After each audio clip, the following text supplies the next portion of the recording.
News network, जियो पाकिस्तान के लिए। GPN news के साथ मैं हूं राजा वकास रियाज।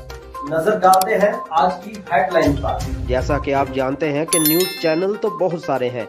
ऐसे में हमारी जीपीएन टीम का न्यूज चैनल लॉन्च करने का मकसद पाकिस्तान के इलाकाई मसाइल को उजागर करना है। हमारे पाकिस्तान में आज भी ऐसे इलाके मौजूद हैं जहां रियासती कानून को पांव तले रौंदा जाता है, दरिंदा सा बाअसर अफराद की हुक्मरानी है। हम इनको ये बताना चाहते हैं कि आपको कैमरे की आंख देख रही है। कश्मीर से कराची तक, दही इलाकों से असम्बलियों तक गरीब, मस्कीन और मेहनत कशों की आवाज़ पहुंचाना चाहते हैं, हकदार को हक दिलवाना चाहते हैं। इसीलिए तो हम कहते हैं, जियो पाकिस्तान के लिए। जीपीएन न्यूज़ हर पल आपके साथ। अस्सलाम वालेकुम नाजरीन, मैं हूं आपका होस्ट फरहान शाह। हाजिर है आपकी खिदमत में प्रोग्राम लेकर। मामला क्या है, आज की भी जो हमारी शख्सियत है वो किसी तारुफ की मुताज नहीं है। अपने सियासी कैरियर में इन्होंने बहुत मरतबा जो है वो सेलेक्ट भी हुए हैं ये, और उसके बाद उहदों पर भी फायज रहे हैं पार्टी की तरफ से भी। और मुस्लिम लीग नून से इनका तल्लक है। चौधरी सैयद जफर साहब आज इनके पास हम मौजूद हैं। ये साबका चेयरमैन भी रह चुके हैं। साबका दौर में इन्होंने काफ़ी जो है वो अपने इलाके में बतौर चेयरमैन जो है वो खिदमात सर अंजाम दी हैं। फलाई कामों में भी ये बढ़ चढ़ कर हिस्सा लेते हैं। तो साथियों की भी ये ख्वाहिश थी कि मुस्लिम लीग नून से तल्लक रखने वाले अक्सर दोस्तों की ख्वाहिश थी कि जो साहब को अपने शो में लें और उनसे बातचीत करने की कोशिश करें कि अपने हालात वाक़यात सियासत में वो कैसे आए हैं, किस तरह का जो वो विजन लेके अपने उन्होंने इस दौर का आगाज़ किया है, सियासी कैरियर का आगाज़ किया है। आज हम इनसे बात करने की कोशिश करेंगे। अस्सलाम वालेकुम चौधरी साहब। वालेकुम अस्सलाम शाह जी। चौधरी साहब, ये हमारे नाजरीन को बताइएगा कि आप कैसे सियासत में आए हैं, क्या विजन लेके सियासत में आए हैं और कब आपने इस फील्ड में आके इसका आगाज़ किया है, और क्या क्या जो है वो आपको प्रॉब्लम जो है वो फेस करनी पड़ी है इस सियासत में आके। शाह जी, मामला इस तरह का है कि हम लोग जो है ना शुरू से बैरून मुल्क में रहे हैं। तालीम भी सारी बैरून मुल्क में ही हासिल की, और मेरे अल्हम्दुलिल्लाह बड़ा वसी कारोबार है हमारा वहाँ पर। और ये वालिद साहब को बड़ा शौक़ था कि इस कारोबार के साथ साथ जब अल्लाह ताला ने हर नेमत से नवाजा हुआ है तो आवाम की इसमें खिदमत की जाए। और पहले जो थे ना मेरे चचा, उन्होंने तफवीज़ किया हुआ था इसी काम के लिए कि सिर्फ आप यहाँ पर बैठें और आवाम की खिदमत करें, और वो इलेक्शन वगैरह में हिस्सा लेते थे। 2001 में मैं ख़ुद पाकिस्तान आया था। इससे पहले मैं मतलब दुबई में था, तो अपनी एफएससी मैंने दुबई से पढ़ी थी। फिर मैं अमेरिका चला गया, वहाँ से ग्रेजुएशन और मास्टर वहाँ से की। फिर अपने कारोबार में था। 2001 में मैं पाकिस्तान आया तो उस वक़्त जो जनरल मुशर्रफ साहब थे तो उन्होंने तालीमी जो शिकें थी वो लगाई थी सियासत में हिस्सा लेने के लिए। तो चचा की तालीम कम होने की वजह से फिर मैं चूँकि उस वक्त यहाँ पर मौजूद था 2001 में, तो मैंने नाज़िम यूनियन कौंसिल का इलेक्शन लड़ा था पहली दफ़ा, जो मैं जीत गया था। और उसके बाद हमारे जो सियासी कायदीन थे उन्होंने मुझे इस काबिल समझा, और फिर मैंने तहसील नाज़मी का इलेक्शन लड़ा, जो कि अल्हम्दुलिल्लाह हम जीते हुए थे। लेकिन किसी भी वजह से उस वक़्त की जो भी मुदाखलत थी तो हमें पीछे किया गया। तो उसके तकरीबन 1 साल के बाद आवाम के इसरार के मुताबिक फिर मैंने MNA का इलेक्शन जो है ना 2002 में कंटेस्ट किया। यहाँ पे देखने को ये मिलता है कि आपके जो चाहने वाले हैं, आपके जो फॉलोअर हैं, उनकी तादाद बहुत ज़्यादा है। आपको यूथ भी बहुत पसंद करती है। तो इसका क्या वजह क्या है, इसमें अवाम में जो इस इलाके में मकबूलियत है, इसकी क्या वजह है? शाह जी, अल्हम्दुलिल्लाह ये तो अल्लाह ताला का करम है, उसकी करम नवाजी है। मैं यही समझता हूँ कि मुझे तकरीबन 20 साल हो गए हैं इस महकमे में पब्लिक को सर्व करते हुए। तो इस 20 सालों के दरमियान मैंने 3 इलेक्शन नेशनल असम्बली के कंटेस्ट किए हैं। 10 साल जो है बतौर ज़िली सदर जो है वो भी अवाम की मतलब खिदमत की है मैंने। और अलावा जी नाज़िम भी रहा हूँ, चेयरमैन भी रहा हूँ, तहसील नाज़िम कंटेस्ट की, ज़िला नाज़िम भी मैंने कंटेस्ट किया है। तो मैंने अपनी तरफ से ये किया कि हर छोटे बड़े को इज़्ज़त, एहतराम और प्यार दिया है। और जहाँ तक मुझसे हो सका ना, मैंने हर एक के साथ भला करने की कोशिश की। किसी को अल्हम्दुलिल्लाह किसी के कोई मुखालफत नहीं की, किसी को कोई नुकसान नहीं पहुँचाया, या किसी को आज तक कोई गलत मशवरा नहीं दिया। मैं समझता हूँ कि ये जो हल्का अहबाब है न, इनमें मेरी मकबूलियत का यही एक मेन रीज़न है कि मैं हर एक को मतलब अपनी ऐसी निगाह से देखता हूँ और प्यार मोहब्बत से उनके साथ मैं चलता हूँ। हर एक के लिए मैं हर वक्त हाजिर हूँ और जहाँ तक हो सकता है ना, मैं अपने पास से अवाम की खिदमत करता हूँ। मैं मतलब कि बगैर किसी लालच के करता हूँ और 24 घंटे उनके लिए अवाम में इधर हाजिर हूँ। मैं यहाँ इलेक्शन कंटेस्ट करके बैरून मुल्क नहीं भाग जाता, मैं यहाँ पर रहता हूँ। मैं साल में 1-2 दिन के लिए जाता हूँ, वो भी वालिदैन की खैरियत दरियाफ्त करने, अपने फैमिली मेम्बर से मिलने के लिए। बाकी तकरीबन मैं तो यही करता हूँ। अभी अपोजिशन दौर है, आपका जो है वो अपोजिशन दौर है, हुकूमत जो है वो पाकिस्तान तहरीक इंसाफ की जा रही है, तो कुछ प्रॉब्लम, कुछ चैलेंजेस आपको फेस करने पड़ते होंगे, उस तरह का कोई मसला है आपके साथ भी? जी शाह जी, पाकिस्तान के अंदर ये जो अपोजिशन का दौर होता है, इसमें जो चैलेंजेस वगैरह होते हैं, मैं समझता हूँ ये हमारी पाकिस्तानी जमहूरियत का हुस्न है। ये हर बार ऐसे ही होता है, हर अपोजिशन के साथ होता है, हमारे साथ नहीं होता है। और मैंने अपोजिशन के कई दौर काटे हुए। अच्छा, ये भी ठीक हो गया। आप जो है वो यहाँ पर ये पिछले दौर में आप जो है वो बस ये चेयरमैन यहाँ पे सिलेक्ट हुए थे, आप चेयरमैन बने थे अपनी यूनियन काउंसिल के, तो इसमें आपकी क्या नुमाया कारकर्दगी रही है? इस आप जो अब मौजूदा दौर में मसाइल दरपेश हैं आवाम को, हर इलाके का अपना अपना मंशूर होता है, अपना अपना मसाइल होते हैं, तो इस हवाले से कोई हमारे नाजरीन को बताएंगे कि आपके दौर में क्या क्या आपने जो है वो काम किए हैं? अल्हम्दुलिल्लाह इस चेयरमैनी के टेन्योर में जो है ना, मैं समझता हूँ और अवाम इस बात को तस्लीम करती है कि हमने तारीखी मामलात किए हैं, तारीखी ऐसे काम किए हैं। मिसाल के तौर पर मैं आपको ये कहता हूँ कि अब ये जो सड़क जा रही है मधु कॉलेज से सागरी तक, ये तकरीबन 40 साल जनरल ज़िया के दौर में ये बनी थी, उसके बाद बड़ी खस्ताहाली का शिकार थी। तो इसको 40 साल के बाद हमने अपने चेयरमैनी के दौर में इसको कारपेट रोड के तौर पर दोबारा बनवाया और अल्हम्दुलिल्लाह हमें उम्मीद है कि अभी हमारी याती में नहीं ख़त्म होती। इलाहाबाद में आप देख लें, चकाका के मुकाम पर 5 करोड़ की लागत से वो क्रिकेट स्टेडियम बने। न्यू जनरेशन के लिए हमने काम किया कि बजाय वो आवारा गर्दी करे या फारिग बैठे या वालिदैन के लिए परेशानी का बास बने, तो चलो उनको कोई स्पोर्ट्स की एक्टिविटी, कोई भी एक्टिविटीज़ का मौका फ्राहम किया जाए। तो वो एक बहुत बड़ा प्रोजेक्ट है। 5 करोड़ का क्रिकेट स्टेडियम जो है वो एक ऐसी पसमानदा यूनियन काउंसिल में बना है।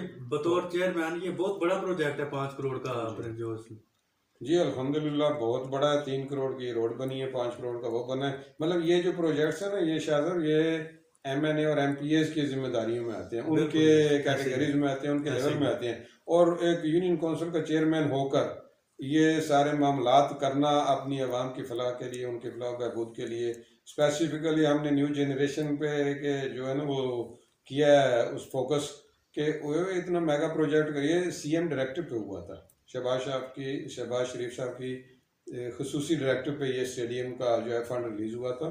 तो वो ये काविश हमने अपने मुकामी MP के साथ मिलकर की थी, मेयर फयाज साहब के साथ, सिर्फ इस नज़रिए से कि हमारा जो जनरेशन है ना, हमारी न्यू जनरेशन, वो बेरा रवि का शिकार ना हो, वो इस खेल में मशगूल रहे और अपनी इस तरह की जो गेम्स की एक्टिविटीज़ होती हैं ना, उनमें रहे और बजाय के फालतू और आवारागर्दी करने की। मुझे तो ये हमारे नाजरीन को आप ये बताएंगे कि अभी नेशनल लेवल पे देखें तो PDM जो है वो मतलब है जो हुकूमती अरकान है वो उनके बयानात के मुताबिक तो ये है कि PTN टूट फूट का शिकार हो चुकी है। इसके अलावा शेख रशीद का भी आज बयान जो देखने को आया है कि पीपल पार्टी ने जवाब दे दिया। इस हवाले से आप क्या कहेंगे कि क्या पीपल पार्टी इनके साथ चलेगी या पीपल पार्टी अपने मफादात की खातर अगर पीछे हट गई तो ये क्या लायामल होगा इस PDM का? शाह साहब, जहाँ तक PDM का तल्लुक है ना, तो मैं नहीं समझता कि कोई भी ऐसा मामला, बयानात पे तो कोई पाबंदी नहीं है ना, शेख रशीद देता है या कोई और देता है, इन पे कोई पाबंदी नहीं है। अब शेख रशीद साहब ने तो ये भी कहा कि नवाज शरीफ साहब का पासपोर्ट एक्सपायर हो जाएगा तो उसके बाद वो रिन्यू नहीं किया जाएगा। बीइंग अ पाकिस्तानी सिटीजन, कोई ऐसा कानून नहीं है कि जो नवाज शरीफ को अपना पासपोर्ट रिन्यू करने से रोक सके। जी, ये तो वज़ीर आज़म ने भी ये बयान दिया है, इमरान खान का भी ये सामने आया, हमारे पास बयान आया कि ये जो है वो 16 फरवरी को जो है वो उनका वो कैंसिल कर दिया जाएगा इनका पासपोर्ट। अगर ये फॉर एग्जांपल पासपोर्ट कैंसिल कर देते हैं तो क्या हमको कोई फ़र्क पड़ेगा इससे? नहीं, मैं नहीं समझता शाह साहब कि फ़र्क पड़ेगा, क्योंकि नवाज शरीफ साहब की पाकिस्तान भी, वो 3 दफ़ा पाकिस्तान के प्राइम मिनिस्टर रह चुके हैं, उनका एक अपना कैलिबर, एक अपना स्टेटस है। अब इमरान खान या शेख रशीद के कहने के मुताबिक उनका अगर वो पासपोर्ट वो ब्लॉक करते हैं या रिन्यूअल को ब्लॉक करते हैं, तो अब सोचने की बात यह है कि वो उनकी अपनी एक अहमियत है, अपना एक मकाम है। हो सकता है कि अगर आप उनको अपने इख्तियारात का नाजायज़ इस्तेमाल करते हुए पासपोर्ट को ब्लॉकेज करते हैं रिन्यूअल की, तो हो सकता है उनको जो है वो ब्रिटिश वाले अपना ही पासपोर्ट जारी कर दें, क्योंकि बरतानिया जो है ना वो हर ऐसे बंदे की सपोर्ट करता है जो पाकिस्तान के लिए वफादार है, पाकिस्तान की जंग लड़ रहा है। ऐसा कोई मसला नहीं, और ये एक गैर इखलाकी फेल होगा, मैं कह रहा हूँ। देखो ये सियासत अपनी जगह पे है, अगर आपने कुछ भी करना है ना तो आप करें। हर अब इमरान खान ने जिस अब 2.5 साल उसने गुजार लिए हैं, 2.5 सालों में उसने तकरीबन मुझे नहीं पता 50% पॉलिटिशियंस MNAs पार्लियामेंटेरियंस को के अगेंस्ट उन्होंने नैब में केसेस बनवाए। नवाज शरीफ को पाबंद सलासल किया, शहबाज शरीफ को किया, हमजा शहबाज को किया, मरीम शहबाज को किया, और कितनों को किया, और बाद में सारे बाइज्जत बरी होकर बाहर जाते हैं। कोई इधर घूम रहा, कोई वहाँ घूम, किसी से कोई चीज़ ने मिली नहीं, किसी के अगेंस्ट कोई चीज़ ये प्रूव नहीं कर सके। ये तो फिर आ जाती है ना कि इंतकाम की सियासत कर रहे हैं। ये तो पाकिस्तान के लिए नहीं कर रहे, अपने ज़ाती मफादात के लिए कर रहे हैं। और इस वक्त जो मतलब है ये कह रहे हैं कि PDM इख्तलाफात का शिकार हो चुकी है, PDM टूट फूट का शिकार हो रही है। मैं रात को भी सुन रहा था, ऐसा कोई इशू नहीं। PDM अपने प्लेटफॉर्म पर मुतहिद है। अब इनके हुकूमती अरकान के इस तरह के बयानात देना कि PDM की सफ़ों में बेइत्तफाकी है और टूट फूट का शिकार है, मैं ये समझता हूँ अपने ज़ाती तजर्बे की रोशनी में कि ये हुकूमती अरकान की बौखलाहट का एक जो है ना वो खुला सिंबल है, निशान है। वो बौखलाहट का शिकार हो चुके हैं कि PDM किसी भी वक्त अपने टारगेट को अचीव करने की हद में। अब कल मरीम नवाज साहबा ने बयान दिया है, कल रात की खबर कि PMLN के तमाम अरकान असम्बली ने अपने इस्तीफे मरीम नवाज साहबा के पास जमा करवा दिए। ये बड़ा आज जो है वो एक उठी हुई है इस टॉपिक पे न्यूज़ पे कि इस्तीफे उन्होंने जमा करवा दिए हैं। इसमें कुछ सरगर्मियाँ ये बता रही है कि उन्होंने नहीं जमा करवाए, कुछ कह रहे हैं कि उन्होंने जमा करवा दिए हैं। इसमें अगर उन्होंने इस्तीफे अपने जमा करवा दिए हैं तो क्या पीपल पार्टी ने भी जमा करवा दिए हैं, वो जैसे कि PDM का ये मंसूर था? लेकिन फजलुर रहमान साहब जो PDM के सरबराह, उन्होंने बयान दिया है कि उनकी जमात के अरकान ने इस्तीफे उनके पास जमा करवा दिए। मरीम नवाज साहबा ने बयान दिया है, उनकी जमात के अरकान ने उनके पास जमा करवा दिए। जहाँ तक पीपल पार्टी का तल्लुक है, मैं समझता हूँ कि मैं 10 साल पीपल पार्टी का डिस्ट्रिक्ट प्रेसिडेंट रहा हूँ। पीपल पार्टी के प्लेटफार्म से मैंने 2 इलेक्शन कौमी असम्बली के कंटेस्ट किए हैं। पीपल्स पार्टी का जो कानून है, कायदा है, जब आप पीपल्स पार्टी का टिकट कलेक्ट करते हैं तो उस वक्त आप अपना इस्तीफ़ा पहले जमा करवाते हैं क़यादत को। तो उनके पीपल्स पार्टी के अरकान पार्लियामेंटेरियन के इस्तीफ़े ऑलरेडी क़यादत के पास जमा होने चाहिए। बिल्कुल ऐसे ही है, पार्टी के जो टिकट्स हैं, इस्तीफे हैं, जो वो उनके पास पहले जमा होने चाहिए। नाज़रीन, चौधरी सहेल ज़फ़र साहब हमारे साथ आज प्रोग्राम मामला क्या है में मौजूद है। GPN TV पे आप ये प्रोग्राम देख रहे हैं। वक्त हुआ है छोटे से ब्रेक का, मिलते हैं ब्रेक के बाद।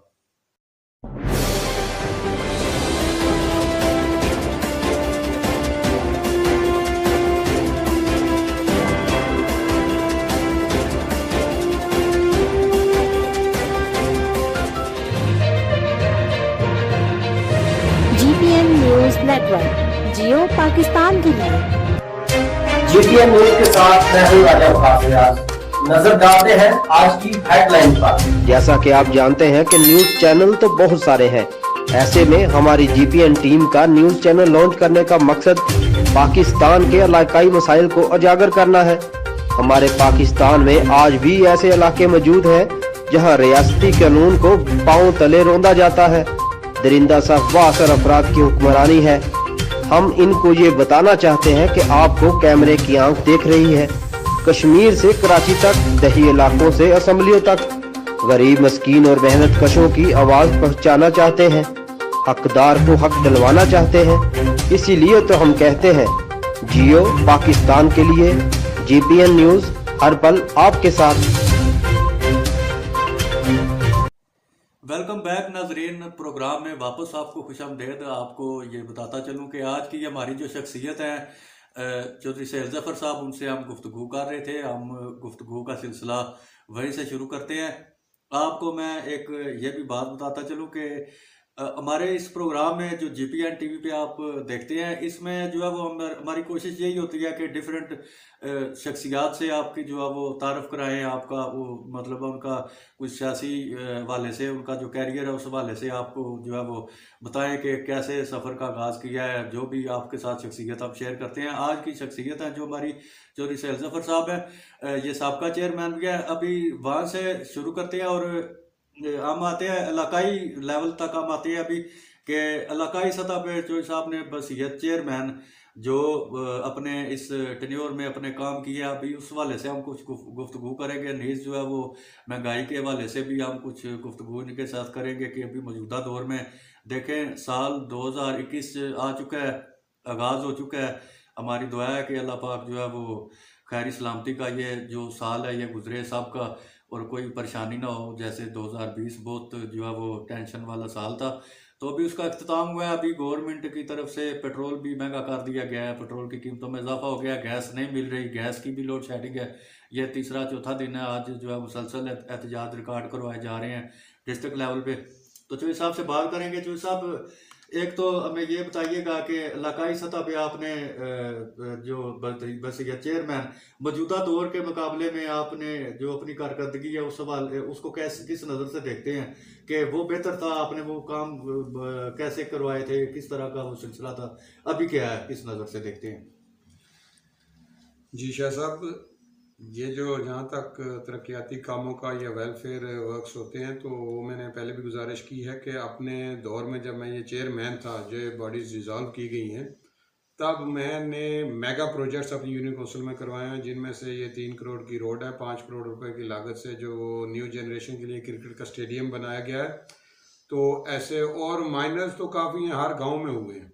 इलाहाबादी जो है ना, मैं सियासत से हट कर जो है वो इस तरह के मामले रहे हैं कि हमारी यूनियन काउंसिल और बल्कि यूनियन काउंसिल से बाहर भी मैंने 3 इलेक्शन चूँकि MNA के कंटेस्ट किए हैं, नेशनल असम्बली के, तो जहाँ पर भी मुझे इनवाइट किया गया, न्यू यंग जनरेशन की तरफ से वो क्रिकेट का मैच हो रहा है, वॉलीबॉल का हो रहा है, तो वो एज अ चीफ गेस्ट वो इन्वेस्ट करते हैं, कबड्डी में वो मतलब इन्वाइट करते हैं, तो मैं वहाँ पर जाता हूँ, उनकी हौसला अफजाई करता हूँ। और आपको मैं ये भी बता दूँ कि सियासत से हट कर जो है ना, मैंने जब ये अपना चेयरमैन नहीं था तो उस वक्त भी मैंने तकरीबन being just district president of a political party, मैंने तकरीबन 20 लाख रुपया अपनी जेब से गवर्नमेंट की मैचिंग ग्रांट में जमा करवाया, और 80% वहाँ से लेकर 1 करोड़ रुपया के अपनी कॉन्स्टिट्यूंसी के अंदर जो है ना वो मुख्तलिफ प्रोजेक्ट्स करवाए, कब्रिस्तानों के रास्ते क्लियर करवाए, कहीं पे नकासी का मसला है वो दूर करवाए, और जो इस तरह जो भी रोज़मर्रा की ज़िंदगी के मामलात थे ना उनको सॉर्ट आउट करने की, अपार्ट फ्राम के यानी कि ये कोई फंड नहीं था गवर्नमेंट की तरफ से, लेकिन अपनी जेब से देकर मैचिंग ग्रांट लेकर, तो मतलब करोड़ों रुपए का मैंने वो तब भी काम करवाए, और वैसे भी मैं ये ऐसे काम करवाता रहता हूँ पब्लिक वेलफेयर के लिए। माशाल्लाह, सियासी वाले से आपका कैरियर जो है वो बहुत अच्छा है। आपने मुख्तलिफ पार्टियों को देखा है, मुख्तलिफ पार्टियों के अदवार को देखा है। मौजूदा निज़ाम इस वक्त जो है हमारा ये जा रहा है कि महंगाई का बहुत शोर है, महंगाई बहुत ज़्यादा हो चुकी है। ये इसका अलमिया इतना बढ़ चुका है यहाँ पे, हमारे पूरे पाकिस्तान में आप देख लें ऐसे ही है, लेकिन हमारे डिस्ट्रिक्ट में भी ये ऐसे ही है कि अभी नया साल शुरू हुआ है 2021, पहले दिन से पेट्रोल की कीमतों में इजाफा हो गया है, गैस की बंदिश जो है वो सामने आ रही है, प्रेशर नहीं आ रहा। तो ये ऐसे मसले हैं जो जिनका हल जो है वो ज़रूरी होना चाहिए, क्योंकि ये अवाम से रिलेटेड मसले हैं। इस हवाले से आप क्या कहेंगे? जी शाह जी, इसमें इस तरह का मामला है कि जब से पाकिस्तान तहरीक-ए-इंसाफ ने हुकूमत संभाली है, इन गुज़श्ता 2.5 सालों के दौरान, तब से लेकर आज तक तमाम ज़रूरियात ज़िंदगी की कीमतों में इजाफा हुआ है, हर शोबा ज़िंदगी में महंगाई हुई है। मैं समझता हूँ कि पाकिस्तान की जो 78 साल ज़िंदगी है ना, इसकी तारीखी महंगाई हुई है। ये इससे पहले किसी भी दौर में इस हद तक महंगाई नहीं हुई। अगर कोई खुदा न खास्ता कहीं पे जो डॉलर है वो आउट ऑफ कंट्रोल हुआ है, तो वो 1 माह 2 माह के बाद उसको कंट्रोल कर लिया गया और जो चीज़ें ना वापस आ गई। और इस दौर के अंदर पाकिस्तान तहरीक-ए-इंसाफ के जो 2.5 साल जा रहे हैं, इनमें बदस्तूर बतदरीज इजाफा होता जा रहा है। आप ज़रूरियात ज़िंदगी की कोई ऐसी चीज़ नहीं बता सकते कि जो इस वक्त गरीब आवाम की पहुँच में हो। नहीं, वो तो बात आपकी बिल्कुल ठीक है, लेकिन ये महंगाई का रोना तो हर दौर में रहा है ना। ये आप देख लें कि डॉलर की कीमत उस वक्त भी बढ़ी थी, मैशत नीचे आई थी। उस वक्त की जो अपोजिशन थी उनका भी शोर शराबा यही था कि महंगाई हो गई। इससे निपटने के लिए क्या कोई संजीदा इकदाम करने चाहिए गवर्नमेंट को अपने इलाकाई सतह पे? क्या ऐसे कोई हो सकता है कि इकदाम हो सकते हैं जो भी ये नहीं कर रहे? शाह साहब, इसमें दो बातें होती हैं। एक तो होता है ना, जो महंगाई हर दौर में हुई, हम इस बात को मानते हैं होती है, लेकिन वो उसमें अप्स एंड डाउन्स होते हैं, वो फ्लक्चुएट करती है, ऊपर जाती है फिर नीचे आ जाती है, वापस अपनी जगह पर वो आ जाती है। लेकिन इस दौर के अंदर जो खूबसूरती है महंगाई की, वही है कि वो बतदरीज ऊपर चली जा रही है, आज तक नीचे नहीं आई। नंबर एक। नंबर दो पे ये बात है कि जहाँ तक इस महंगाई को कंट्रोल करना होता है, तो ये जो होता है ना, इसके लिए हुकूमत के पास एक माशियाती टीम होनी चाहिए। वो इस चीज़ को कंट्रोल करती है, महंगाई को। अब जब आप अपने अखराजात को कंट्रोल नहीं कर रहे, आपके मुल्क में करप्शन जो है वो बेलगाम हुई है और आपको पता ही नहीं है कहाँ जा रहा है। अवाम का पैसा जब हो करप्शन की नज़र में या करप्शन की मद में पैसा गायब होता जा रहा है, आप IMF से कर्जे लेते जा रहे हैं, तो जब आप किसी के मकरूज होते हैं, वो आपको अपनी बातें मनवाने पर मजबूर करती है। तो जब आप IMF के अंदर हो गए, उसके मकरूज हो गए, तो फिर आपने उसकी बातें माने। और IMF हमारी महंगाई को कंट्रोल कर रही है पीछे बैठ के। तो इसलिए हुकूमत जो इस वक्त तहरीक इंसाफ की, ये बेबस हो चुकी है, क्योंकि इनके पास कोई ऐसा लाए अमल नहीं है। अब गुज़श्ता हुकूमतों में शायद ये होता था कि अगर कभी महंगाई हुई तो बाहर से इन्वेस्टमेंट आती थी, गवर्नमेंट के पास अपने इन्वेस्टर्स मौजूद होते थे जो कि इन्वेस्ट करके वो महंगाई को, डॉलर को कंट्रोल कर लेते थे। इस हुकूमत के पास ऐसी कोई लायबिलिटी नहीं है, ऐसा कोई लाए अमल नहीं है, ऐसी कोई पॉलिसी नहीं है जिसके तहत जो फॉरेन इन्वेस्टमेंट है, बैरूनी जो आते हैं इन्वेस्टमेंट्स, उनको इनकरेज किया जाए। ठीक है कि नहीं है? तो मैं समझता हूँ कि इनको अपनी पॉलिसीज़ में कुछ न कुछ तब्दीलियाँ लानी चाहिए, और जो बैरून मुल्क मुहिब वतन पाकिस्तानी बैठे हैं उनको इनकरेज किया जाए। इस वक्त हालात इस तरह के हैं कि अगर आप 10 करोड़ पाकिस्तान में भेजते हैं किसी भी इन्वेस्टमेंट के लिए, तो इन्वेस्टमेंट को दो साल के लिए रुकावट डाल देते हैं। 2-4 साल वो आपको इसी टेंशन में रखते हैं कि आपने ये 10 करोड़ कमाए, तो कमाए कहाँ से भाई, आप लाए कहाँ से ये पैसे।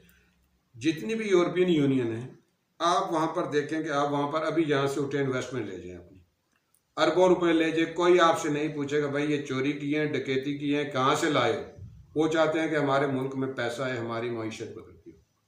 अब पाकिस्तान में एक पाकिस्तानी सिटीजन के ऊपर पाबंदी है कि भाई तुम पैसे लाओगे तो पहले उसका हिसाब किताब दोगे। ये पाबंदियाँ ख़त्म होनी चाहिए। मेरे ख्याल में इस वक्त पाकिस्तान दुनिया का वाहिद मुल्क है जिसमें किसी भी चीज़ के, अब ये इम्पोर्ट जो गाड़ियों के इम्पोर्ट है, उसके ऊपर 200% 200% कस्टम ड्यूटी लगी हुई है। इस PTI की हुकूमत ने की, इससे पहले ये नहीं था। अब बांग्लादेश एक गरीब मुल्क है, वहाँ पर तकरीबन 25% ड्यूटी है। बांग्लादेश में गाड़ियों की मैन्युफैक्चरिंग की कोई फैक्ट्री नहीं है। वहाँ पर सिंगापुर और हांगकांग की गाड़ियाँ, चाइना जापान की गाड़ियाँ इंपोर्ट करने की खुली छूट दी हुई है और अल्हम्दुलिल्लाह बेहतरीन गुजार है। आप खुद मैन्युफैक्चर कर नहीं सकते। जो आपकी सुजुकी मेहरान 2.5 लाख में तैयार होती है, वो आप 8 लाख में फरोख्त कर रहे हैं। गरीब आवाम के साथ इतना जुल्म हो रहा है, क्यों? क्योंकि आपकी मईशत जो है ना वो बेलगाम हुई है। आपके पास कोई ऐसी पॉलिसी वर्किंग नहीं है, कोई ऐसी पॉलिसी नहीं है जो इन चीज़ों को कंट्रोल करे। एक चीज़ है, अब अंडों को देख लें आप, 8 रुपए का बिकने वाला अंडा 20 रुपए में चला गया। अब इसमें कौन सा ऐसा आंसर होगा, क्या चीज़ आप डालते हैं कि ये इतना महंगा हो गया? अंडा तो मुर्गी दे रही है ना, कोई सियासतदान तो नहीं दे रहा कोई, तो ये क्यों इतने महंगे हो गए? ये एक माफिया है जो पसे पर्दा हुकूमत को फेल और बदनाम करने में लगे हुए, और PTI को इस चीज़ की होश नहीं है, जिसमें इसके तमाम अरकान असम्बली भी मुलव्वस हैं, और उनकी मजबूरी ये है कि उनका काउंट जो है ना वो लास्ट नंबर पे ड्रॉप करते हैं। ये किसी के साथ बहस, किसी को निकालना इस वक्त बर्दाश्त नहीं कर सकते, किसी को रोकना बर्दाश्त नहीं कर, रोकेंगे तो इनके अगेंस्ट नो कॉन्फिडेंस का मोशन हो जाएगा, इनकी काउंट कम हो जाती है। तो ये ऐसे दरिया के मझधार के किनारे पे खड़ी हो कि एक बंदे को भी नाराज़ करना ये अफोर्ड नहीं कर सकते। और ये भी तो GPDM की तरह, मतलब है उसको ये बोलते हैं ये मतंजन बना हुआ 11 जमातों का, तो ये भी तो कई जमातों का मतंजन है। जो अब मैं खुद, मतलब मैं आपको नॉमिनेट कर सकता हूँ, शाह महमूद कुरैशी साहब थे, हमारे साथ थे, और काफ़ी जो है ना ये PTI में जो गए हुए हैं, ये फवाद चौधरी फवाद साहब हमारे साथ पीपल पार्टी में वर्क कर चुके हैं, शाह महमूद कुरैशी साहब हमारे पंजाब के प्रेसिडेंट रह चुके हैं। तो मतलब है जो भी लाट थ्रू आउट पाकिस्तान दूसरी पॉलिटिकल पार्टी से रिजेक्टेड लाट है वो इन्होंने अल्हम्दुलिल्लाह कलेक्ट करके पाक ले।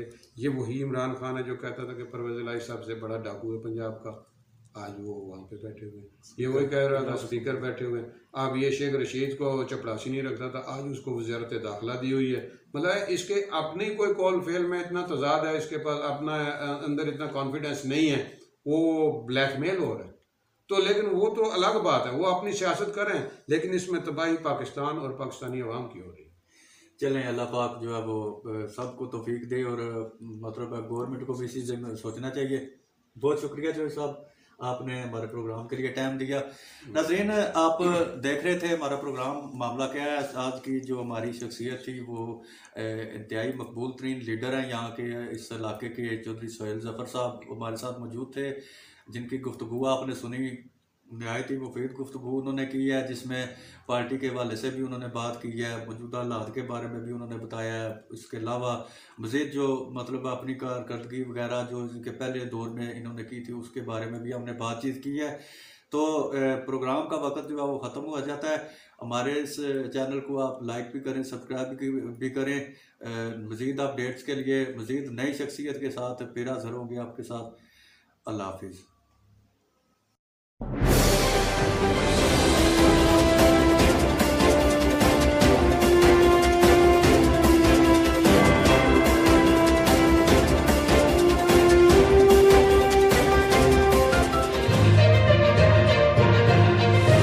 GPN न्यूज नेटवर्क, जियो पाकिस्तान की है।